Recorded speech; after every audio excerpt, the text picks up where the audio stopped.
Hello everyone, this is Dimitri, CryptoParadise.consulting. Quick introduction, just to let you know you're now watching my English YouTube channel, which is Crypto Paradise Consulting English. And I also have a French YouTube channel, which is Crypto Paradise Consulting. All the links you'll find below this video. I post less videos on this channel, much less than on my French channel. I have many more subscribers on my French channel. And I just wanted to let you know, first of all, if you're familiar with French, you can of course join me there. And even if you're not familiar with French, YouTube allows you to pull up any subtitles in any language. So feel free to do so. I just tested it. It works very well. So my videos in French will be directly translated. So, of course, on this English channel, I would be very happy if we could grow the community and if you could smash the likes and simply subscribe to this channel also would be very nice. I wish you now a very pleasant video.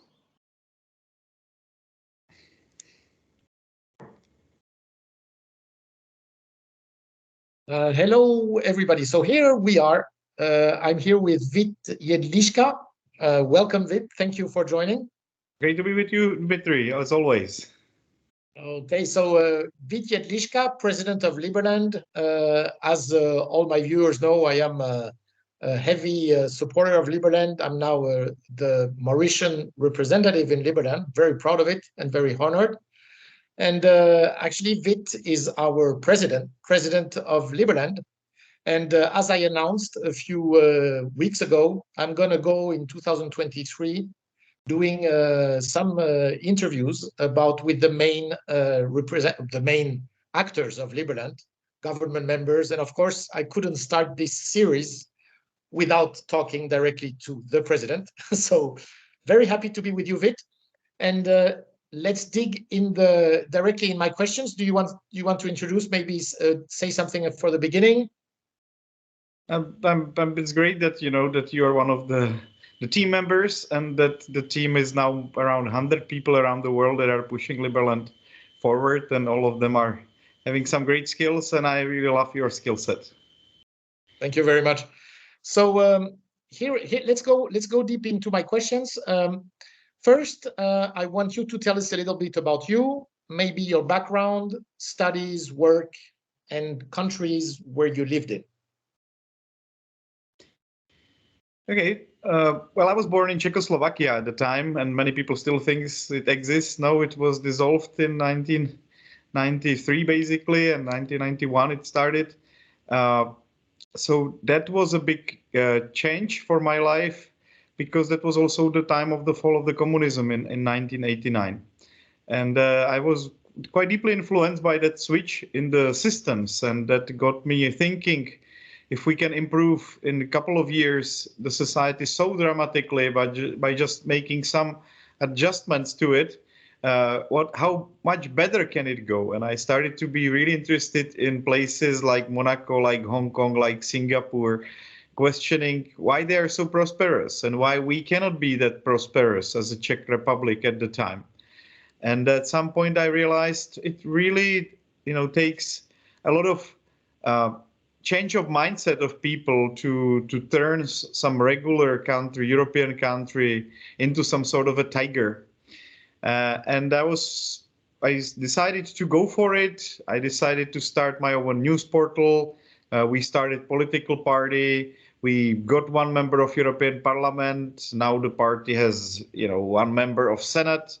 But I realized even if we had majority in the parliament, we still wouldn't be able to make the changes that would really turn Czech Republic into another Switzerland. And I was always arguing, let's make Czech Republic into another Switzerland. And there was a very strong counter-argument that there is not enough Swiss people in Czech Republic.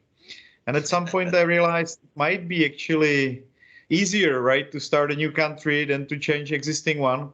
And basically choose the voters, in a way, the people that have similar mindset about how the governance of a country should be run. And the whole idea was that I gathered all this knowledge that I had from my study of political sciences and study of economy from both Charles University as well as Economic School of Prague, and we've started to think seriously about the ideal state, how it should be run, what kind of elements should it have, what are the breaks for the power, how to make it better than the Constitution of United States, how to get it ready for this new millennia, what kind of technology to build in. So that has been my passion since.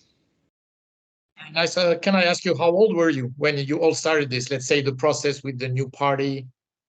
How old were you? Well, that was in 2010. That was the party, or 2009. That's when the party started. So that's 24 years ago. No, 14. Sorry, 14 years ago.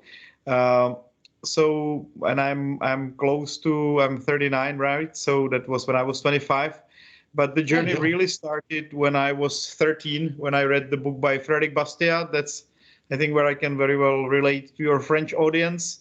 And unfortunately, Bastiat has been kind of forgotten in the French literature. I don't think he's been taught in the economics classes on Sorbonne University or probably not any other university in France. I just wish it wasn't true. But when I was there, and when I was also traveling around Europe, or when I was young, we actually visited quite a few French universities. But Frédéric Bastiat simply is forgotten figure. In French, he's actually more famous outside of France. But the work that he has done, and he has written a couple of books only at the end of his life, but it's really a set of treasures. And it's very well versed what's wrong with the society and the political systems around the world. And he is dead for more than 250 years, but it is just like he has written it yesterday. It's unbelievable. I totally agree with you. And actually, I have to tell you, and I'm telling this to my audience, read the books of Frédéric Bastiat, because a lot of people are talking about him, but no, it's not like everyone read him. And I'm actually in the middle of the book called The Law. I guess you read it. And yeah, it's that very was easy to my read. game-changing book, right? There is this great call for action at the beginning of the book, and that beginning of the book really got me started. And that also at the end, right? It's really nicely versed. It's like a poem. And it's super easy to read, quick, and it's quite amazing to think that it's a French guy. If you know how France really moved to a very, very high socialist level, when you think that Frédéric Bastiat is probably one of the founder of the real libertarian, way of thinking. It's quite amazing. And I knew actually you were coming from there, of course, because the idea of Liberland is so linked to that, for sure.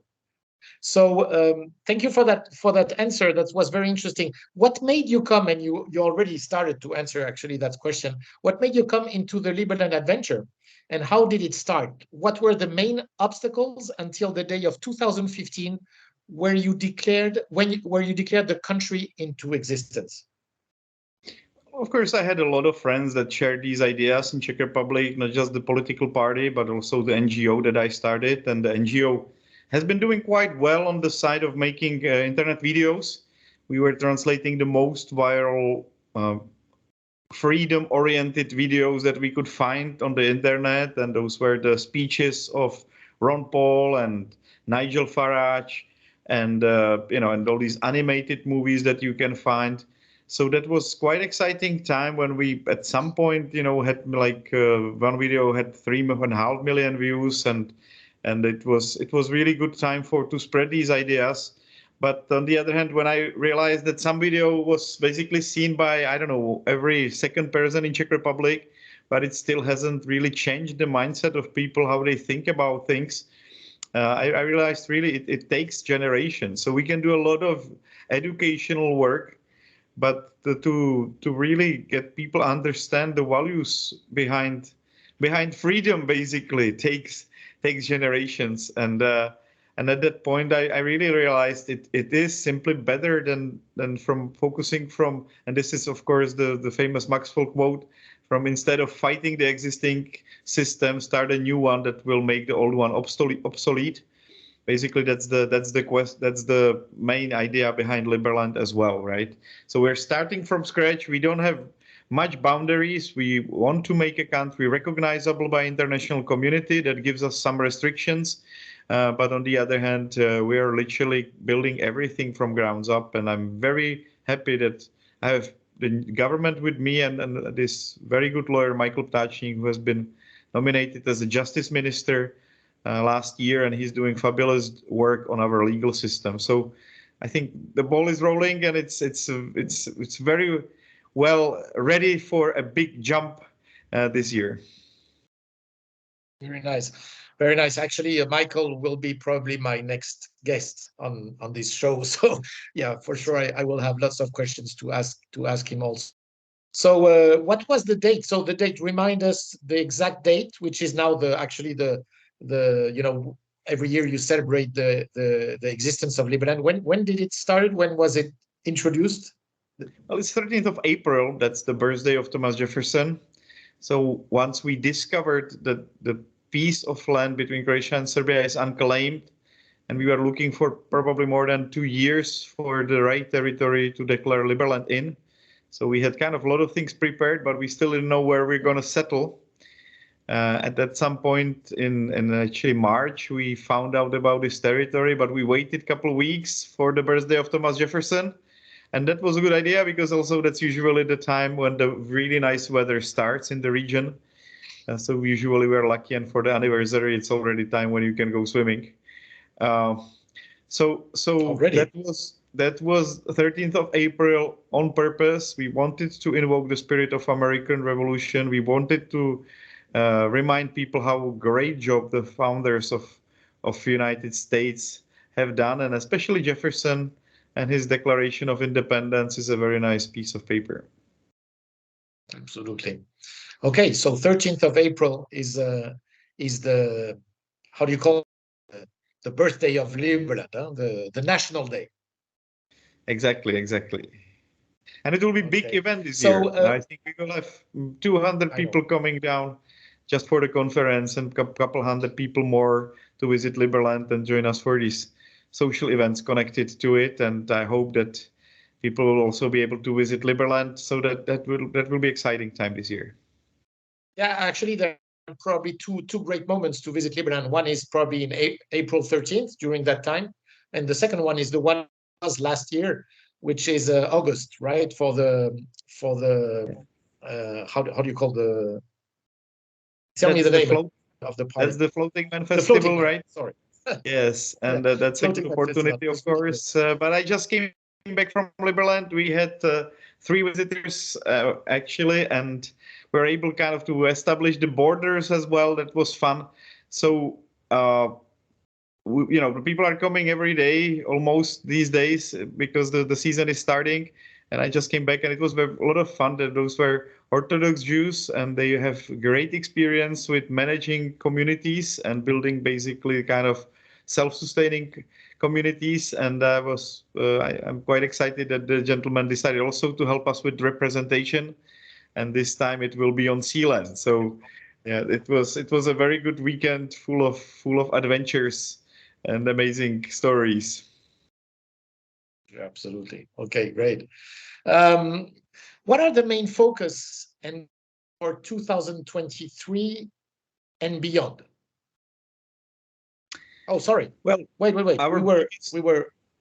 Yeah, tell me, what are the main focus and goals for 2023 and beyond now for Liberland? Well, the biggest topic, of course, is the finalization of constitution and the governance and launch of our blockchain governance, because that will turn Liberland into a machine, like a freedom machine, where you put some energy on one end and you get more freedom on the other end. And I think that will be very exciting time. It could be very popular on crypto exchanges as well. And the whole governance, as we have devised it, basically is coming from our constitution. And I think it's very powerful because it combines the best elements of democracy, corporate governance, a small piece of monarchy there as well.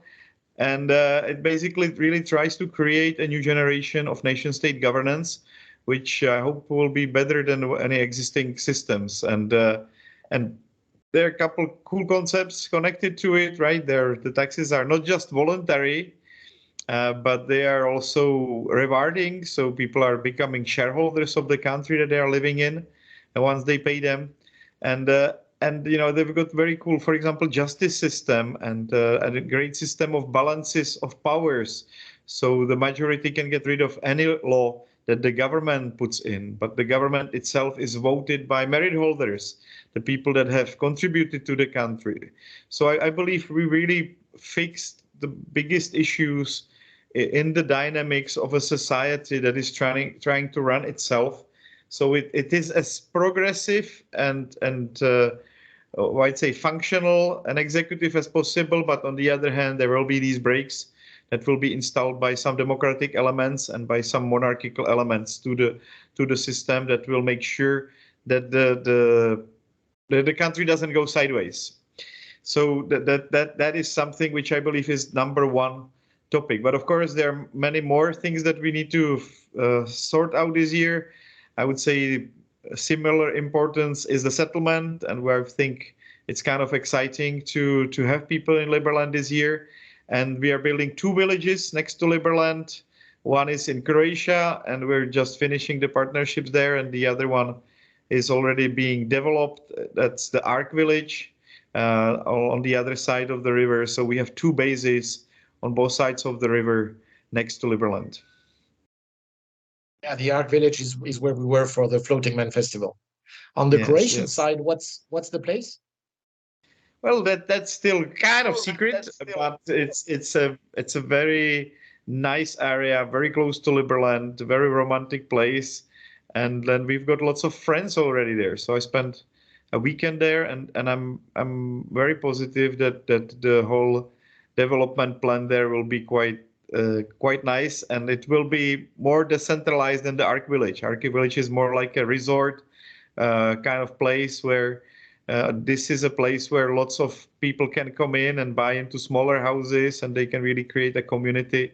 So it is a great opportunity, and I fully realize the potential of this place right next to Liberland. And it's kind of a small step to build our reputation in the region, which is very important as well, that Liberlanders are real and that they're not coming just to Liberland, but they're also building strong support communities around it. So actually, the Croatian side and the Serbian side are gonna surround the actual Liberland, right? It's gonna be surrounded by those villages. Of course, like Liberland is challenging to develop from beginning, even though we are quite successful last 2 weeks in having a presence there. But the main point is, of course, that the whole infrastructure to build will require some extra, I would say, costs and manpower. And the number one topic is, of course, our situation with the Croatian police that has prevented us from developing Liberland so far. So these 2 things are still, I would say, challenging, but we have made a major breakthrough this year, and I'm quite positive about it. Right.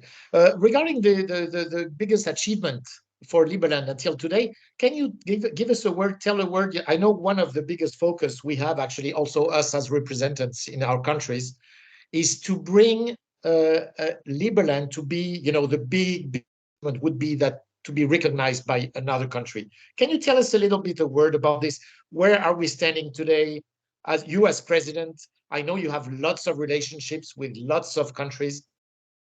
Where do we stand now? In that way, right? Like our Secretary of State is also representative of British King, and our Vice President is also advisor to American President. So we are very strong, very powerful diplomatic team, and that is kind of exciting to work with these people, and that of course turned itself into quite a lot of successes, diplomatic successes. So we have signed treaty, for example, with Haiti, and now we have established our presence in Ghana, and we had probably 3 more countries that I cannot tell you right now which are those, but we have established ourselves very well diplomatically in 3 more countries in the last, I would say, 6 months. So that is a very good achievement if you take into consideration we're still a very young country, which still has a lot of I would say, open-ended things to do, and we still haven't formed our, for example, our executive body in a way that is traditionally done, and that everything will come with this blockchain governance that we are building, right? That will bring the first elections. But we also still, I would say, and that must be completely clear about, we don't have a full control over the territory yet, even though, as I told you, we had some major breakthroughs. But there are still some things that are challenging for Liberland, and despite those challenges, those countries are understanding and they're willing to collaborate with Liberland and fully or partially recognize it, which is very big achievement. And I don't think any other similar startup country has gotten so far as Liberland did until today.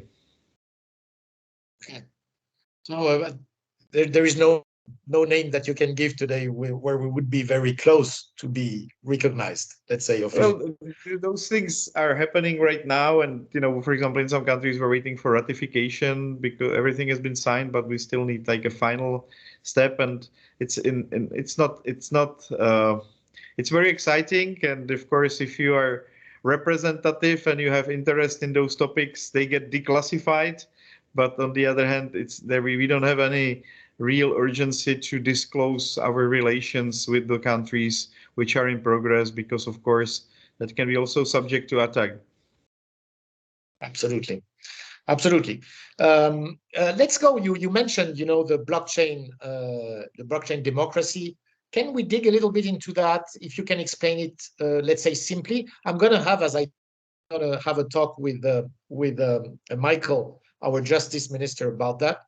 But maybe you can to a certain kind of easy understanding. We have a blockchain democracy. We have two Liberland cryptos, the LLM, the LLD. Try to give us a little quick outlook on that. Whenever people they pay taxes, they get something in return. They get the Liberland Merits LLM, and that is a governance token of Liberland, and that is truly your vote inside of the system. And the whole system also has a currency built in, which is used to stabilize the network and make sure that the security of the network is sound, and basically helps to finance the running of the servers and the decentralization. But if you just think about it, like basically in our society, any citizen can have at home a computer that will run all the necessary IT systems of the whole country. And because everybody can do it, basically the system is very close to unbreakable, and that means that basically that we are truly decentralized in this sense. Like Liberland, you cannot take the infrastructure of Liberland down, but that infrastructure has everything built in, all the registries, justice system, voting system, budgeting system. All these things are basically in one single platform that any citizen can run on his home computer or on his server. So I think that's also quite a cool step towards the decentralization of the governance. And of course, we're not the first system like that. I mean, the proof of stake networks have been there for quite some time, but we have just selected the best technology out there, and we have turned it in the way that it follows Liberland Constitution, which I believe is a great document that really outlines the way that societies can be run in a very, I would say, very broad harmony. Right. Can you give us a little explanation on the fact that it's not in Liberland, the democracy system is not going to be one man, one vote, but it's related to the merits? Well, so that's why we call it double democracy, right? So on one hand, exactly. Yes. So on one hand, everybody has as many votes as they have merits, but on the other hand, they're also one person, one vote. But basically, with their merits, they can directly vote on positive things, or they can delegate it to their congressman. That's another great thing. You can revoke your support or vote to the person that sits in the Congress anytime you want. And you can also take your votes and directly vote for an issue. So I think that's pretty cool. But on the other hand, we want to give one person, one vote to have the power to get rid of legislation. And this solves a very big problem that majority in traditional societies is always trying to rob the minority, right? Because they have the more votes, and then their incentive basically is to make sure that whatever the majority votes in basically kind of benefits them, right? So then that's what Bastiat said, that the state is a great fiction through which everybody tries to steal from everybody else.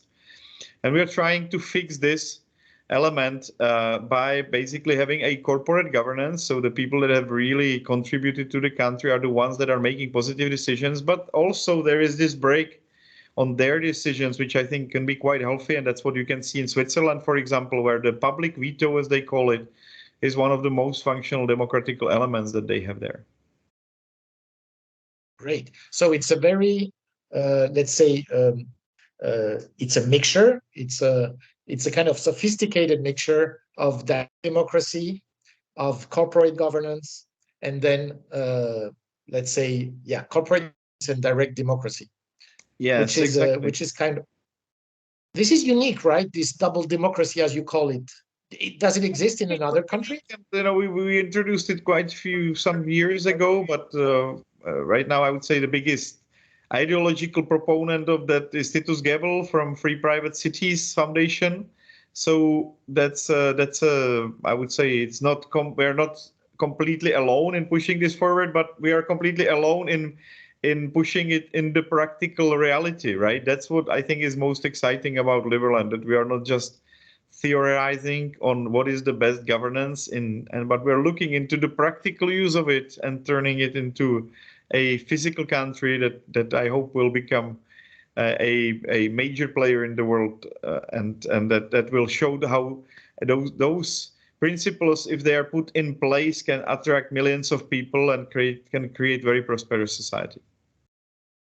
Yeah, and I must add that I'm following the work which is done, especially by Michael and the developers. It's absolutely amazing. I mean, there is a lot of work there, and we're definitely gonna talk about that in our next series. Very interesting, super interesting, actually. Yes. So, and we're also in a completely last round of development, right? So we're basically now choosing the right auditing company to make sure that everything is done properly and it will be certified before we launch it.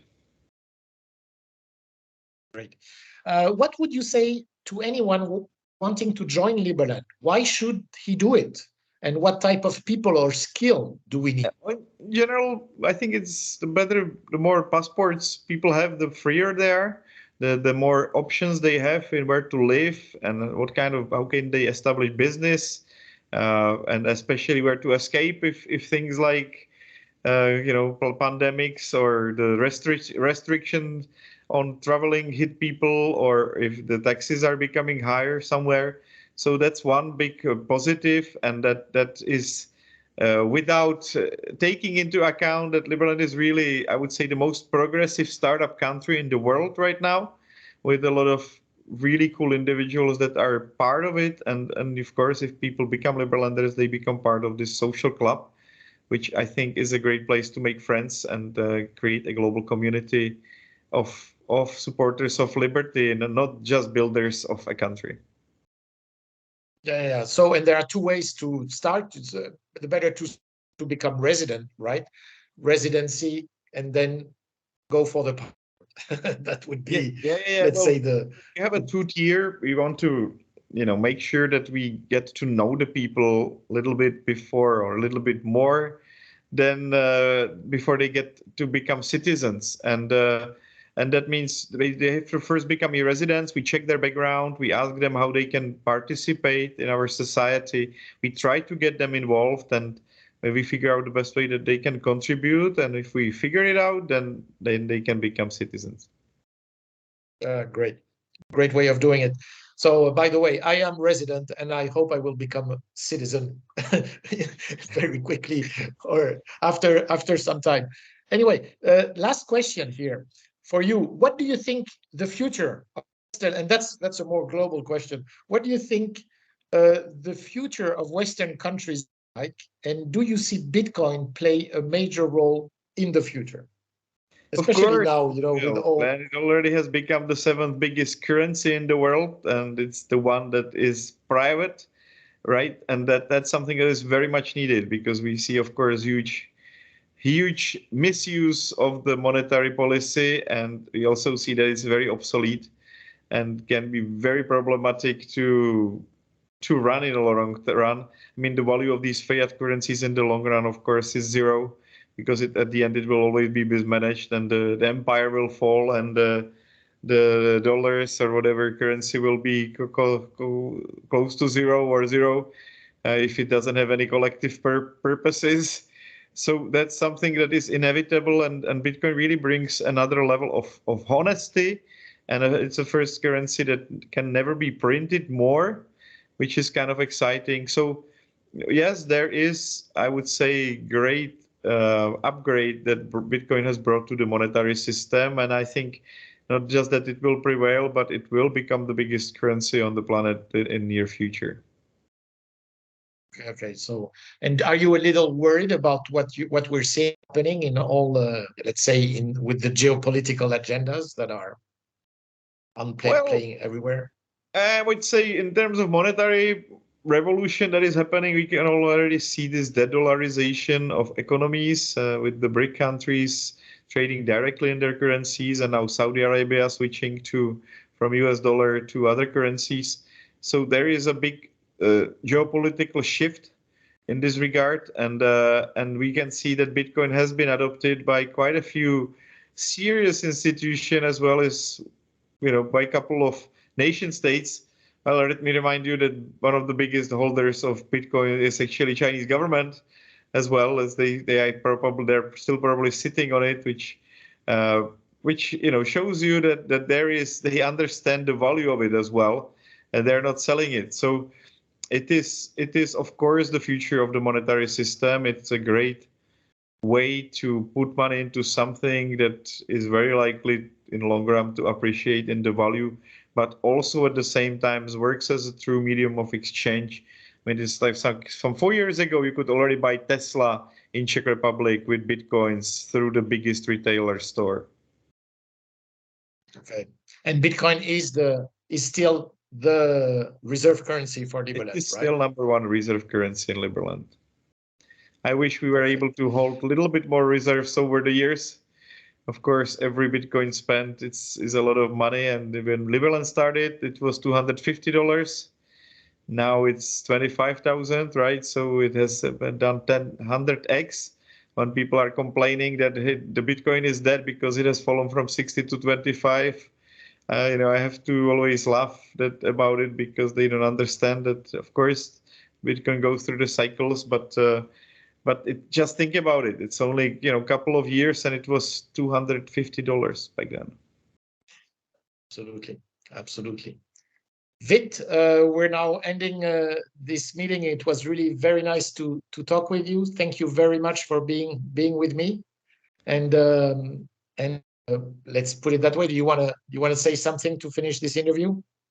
It's really exciting time for Liberland. These next couple of months will be very critical for the development. So, if you are a nation builder on the other side of the computer, and if you're an adventurer, this is the time actually to physically come to Liberland and help.